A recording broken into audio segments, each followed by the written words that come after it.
Renner Bilato, apa kabar teman-teman? Saya tertarik dengan video dari Uya Uya bersama Om Bobi, dan ada tim rekan dari Uya Uya juga. Ya, yang mana video ini syuting di Amerika. Saya rekamnya di Los Angeles ya. Menarik sekali yang dijelaskan oleh Uya Uya. Jadi saya nangkep bahwa saya nggak tahu bagaimana cara Mas Uya bisa ada di Amerika, apakah itu green card atau dari jalur apa, saya nggak tahu, saya belum ketemu aja videonya itu. uh, Bagaimana caranya Uya Kuya ke Amerika, apakah visa bisnis atau bagaimana, ya sudahlah. Kemudian yang kita tahu kan uh, ini syuting tahun 2024 kalau saya tidak keliru. Kemudian yang saya ketahui lagi bahwa Uya Kuya itu masuk di politik sebelumnya dari di TV, penyanyi. Jadi semua ada lah. Kemudian hipnotis kayak gitu, menarik sekali Uya Kuya ini. Kemudian saya tertarik dari pembicaraan Uya Kuya dengan Om Bobi, itu yang membahas bahwa mobil di Amerika itu tidak mahal. Jadi bukannya nggak mahal gimana ya, nggak semahal di Indonesia. Jadi seperti Lincoln Navigator ini bicara second ya. Secondnya itu seperti Lincoln Navigator tahun 2016 saya nangkep berapa ya, $25.000 US dollar, berapa ya itu, 25 kali anggap 20, 500 juta. Oh mahal juga. Ini dolar 16.000 ya, cuman kalau kalau kalau 25.000 kali 10.000 250 juta, 375-an tahun 2016. Sebenarnya udah 9 tahun. Oh berarti ya mobilnya keren, tapi mobil keren itu nggak ada di Indonesia. Jadi kalau kita bicara dalam pembicaraan ini sebagai orang Indonesia itu, jadi ya sebetulnya untuk mobil semewah itu harga sekian, tapi udah 9 tahun ya. Kalau itu 2016 25.000, oh my god. Sebetulnya dibilang murah juga enggak. Jadi yang bilang murah ini adalah orang yang di Indonesia juga punya uang, entah dia menengah ke atas atau kelas atas. Cuman kalau buat mobil rentang segituan masih ratusan juta, ya berarti masih menengah atas. Cuman kalau punya banyak ya kelas atas gitu. Kalau mau misalnya miliar, ya banyak ya gitulah. Coba terus digambarin lagi, ada mobil Lotus supercar loh, termasuk yang mobil balap ya. Lotus itu kan nggak tahu ya produsen mana sih, Eropa apa mana, saya dulu di main test drive gitu kan, ada Lotus gitu kan. Nah itu dia bilang sekitar 50.000, dia nawar 40.000, 50.000, belum deal kayaknya gitu. Cuman kalau anggap 50.000 atau 45.000 atau 40.000, anggap deh 40.000 aja, kalau kali 16 berarti berapa, 400 sampai 600-an juta untuk mobil sport.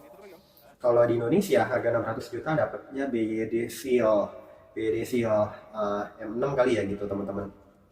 Jadi ini di Amerika dapat second, tapi second juga ini mobil lama tapi masih bagus gitu teman-teman. Harga segitu, well ya kalau di Indonesia masuknya itu mobil antik yang masih bagus gitu. Harga segitu idenya ya murah-murah juga, tapi sekali lagi ini berbicara orang yang punya uang ya, menengah atas. Kalau kelas menengah aja nggak tahu motivasinya itu untuk jualan mobil atau cari untung atau dipakai. Kalau uangnya menengahnya banyak ya lain cerita.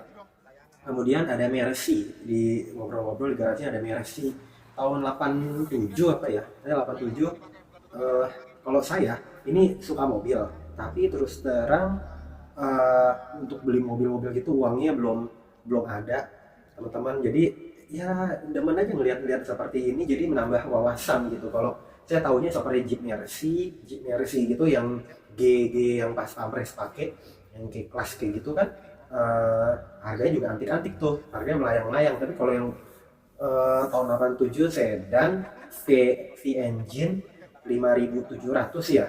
Kemudian V engine udah gitu, ininya aja pakai, ini kan sport car-nya, ininya masih manual, ngebuka apa namanya, kalau ngebuka terpal atasnya kayak gitu. Well, dia bilang 50 ribuan, berapa tuh 50 ribu kali 16.500, Oh, 800 jutaan ya. Ya balik lagi, ini harus kelas menengah, menengah atas kali ya bisa disebutnya. Kalau menengah aja masih riskan. Menengah atas kalau mainnya mobil-mobil seperti itu, apalagi mobil second aja harga segitu 800, 600 juta. Oh, oke. Tapi tahu kalau di Indonesia harga itu sebenarnya relatif ya. Tapi kalau saya mikir-mikir lagi, harga segitu bukannya bukannya mahal atau murah, barangnya juga belum tentu ada deh. Tapi teman-teman ini bicara barang, karena harga segitu dapat mobil mewah, Densa dapat, si Alphard juga barunya 1, sekian miliar kan, tapi secondnya itu 800 juta, 900 juta, anggap semiliar juga dapat mobil baru. Enggak, tahunnya bukannya sampai tua-tua banget. Nah ini kalau Mercy tahun 87, kalau dirupiahin bisa 800 jutaan. Karena itu antik, ya sebetulnya memang harganya. Cuman masalahnya, ya itu yang saya bilang, di Indonesia belum tentu ada barangnya, seperti Lotus, kayak gitu kan.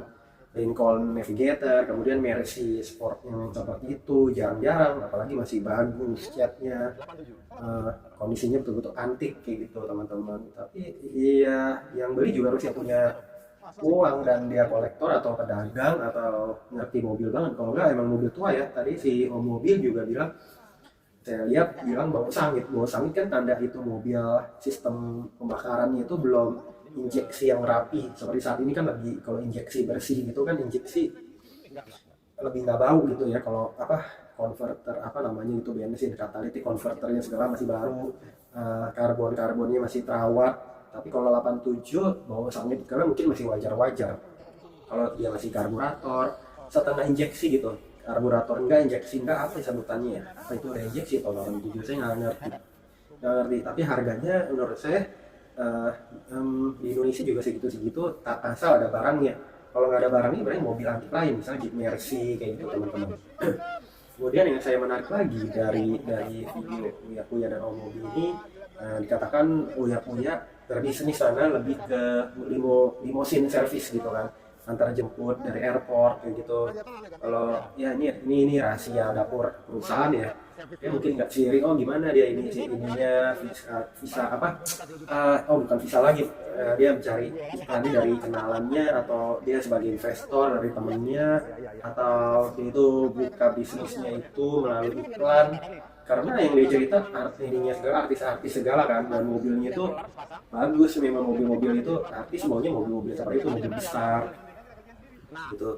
Kalau bisa sharing-sharing juga Mas Uya tentang bisnis di sana itu gimana sih jalurnya, lewat teman atau ya, tapi kesananya juga nggak ini kan ya, kesananya ke Amerikanya kan itu juga harus ada visanya itu, kalau mau pekerjaan ya harus ada visa kerja atau bisnis. Ya sudahlah, ya sudah, ini membuka wawasan saja. Kemudian mengenai tarif perbaikan segala memang mahal, jadi di sana ya apa ya, katakan kalau bisa dikerjakan sendiri, kalau enggak ya kalau betul-betul harus pakai bengkel ya bengkel kayak gitu.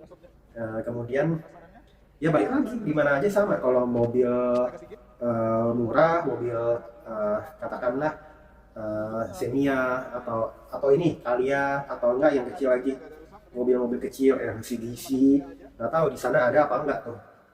Dan biaya perawatannya mungkin lebih mahal, kalau lebih murah, tetap aja mirip-mirip lah ya. Misalnya dia bilang di sana bisa $1.000 atau berapa perbaikannya, ya sebetulnya nggak tahu ya tuh, itu untuk perbagian per apa, shock breaker aja atau apa, atau keseluruhan. Ya punya mobil di Indonesia juga sama, kalau mobilnya sudah tua, sudah lama, spare partnya jarang, nyari spare partnya juga susah, harus impor. Jadi sebetulnya kalau di Amerika mungkin spare partnya lebih banyak tapi tenaga kerja mahal. Di Indonesia spare partnya harus impor, harus impor juga. Nggak tahu adanya dari Amerika atau dari Jerman atau di mana kalau Mercy gitu kan. Jadi kalau menurut saya ada plus minusnya gitu. Di Indonesia juga tenaga kerja dibilang murah, ya begitu ya. Cuma nyari barangnya juga belum tentu apa namanya, ada atau enggak, harus impor atau enggak gimana. Juga biayanya, dolarnya juga mahal. Jadi kita semua pasti ada plus minusnya. Kemudian apalagi yang saya bisa gali dari itu namanya, di Amerika ya udah katanya enak, katanya oh itu jangan naruh barang. jangan naruh barang di mobil, jangan menaruh barang berharga di mobil. Berarti apa? Ya kejahatan bisa terjadi di mana saja. Mau di LA, Los Angeles bagian mana juga kejahatan bisa terjadi di mana saja. Di Indonesia juga sama. Jangan naruh barang yang bisa terlihat kayak gitu. Apalagi terlihat barang berharga. Jadi ya udah hati-hati. Jadi kalau orang yang sembrono, orang nggak kritis, orang sembarangan, Indonesia malah lebih aman bisa dibilang. Nah, di Amerika, di lingkungan mewah pun, di lingkungan bagus pun, bisa ada kejahatan kayak gitu teman-teman. Yang menarik lagi dari pembicaraannya itu, ya udah si Omobi juga tahu, benar-benar tahu ini ya, tahu harga, tahu barang. Dia bisa nembak nih dari samping Lotus kalau cirinya tuh enteng kayak gitu. Ya udah itu aja yang saya mau share teman-teman.